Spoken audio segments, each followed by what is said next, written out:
2011 Dodge Grand Caravan Crew. Transmission fluid. Changing the transmission fluid. So, I got the filter kit. It's a Mopar.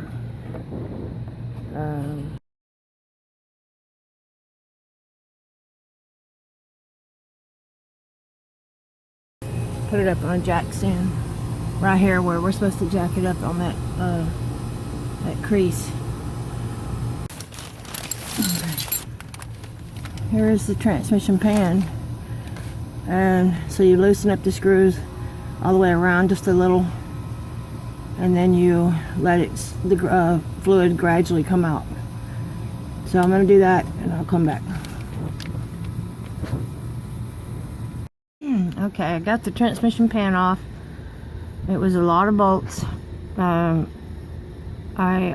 You take all of them loose, but you leave this one, this one, this one, and this one in, and to where it's hanging on, and then you just barely get like a scraper or something and just barely pry on the cover, and it comes off, and then fluid goes everywhere.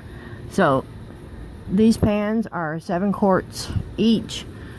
I didn't get any in this one. I got a lot on the ground, and this one right here hasn't even filled up a 7-quart pan yet. This filter in here has got 2 screws right here and right here. I think that's all. And I got to figure out what, I think it's Allen head or Torx head or something. And I'll get that, take that down, take the filter out, and I'll replace that. And here's the pan that came out. Let me see. Okay, here's the oil pan, and you can see there's a little bit of shavings on the magnet, and I gotta clean off all that gasket. And it looks like they used RTV something or another. It's gray, but I got ultra copper, so hopefully that's gonna work. Okay, here's what it looks like with the filter off of there. It was easy. I just used a T20,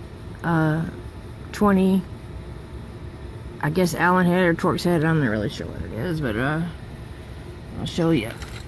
This right here. I'll use a T20, whatever this is.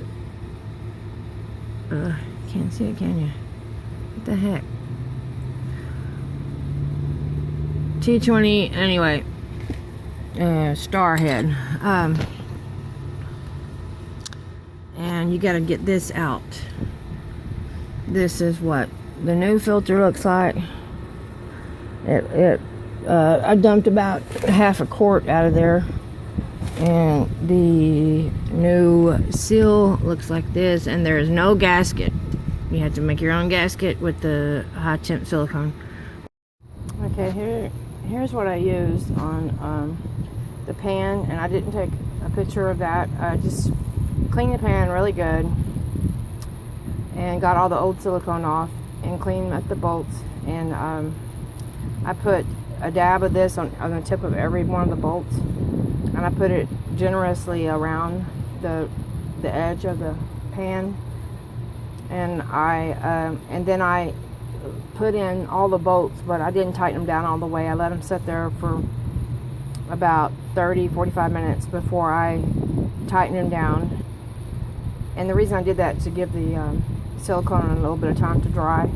And I had a torque wrench, but it's too difficult to try to figure that out. So, and the bolts on the pan itself is supposed to be 9 foot-pounds. So, but you know what? I'm gonna take the torque wrench back. You don't need to have it, because you can tell how tight the bolts are whenever you take it out, and just don't over tighten them. Here is the place for the dipstick for the transmission fluid is right there, right, and then hidden here's the dipstick, and this threads on here makes it extremely difficult to come off, but thank goodness my neighbor walked up because I couldn't get it off. But so now I need to put some lubricant around it before I put it back on there. I bought one of those 7-quart pans to drain the fluid in, and it didn't quite fill it up.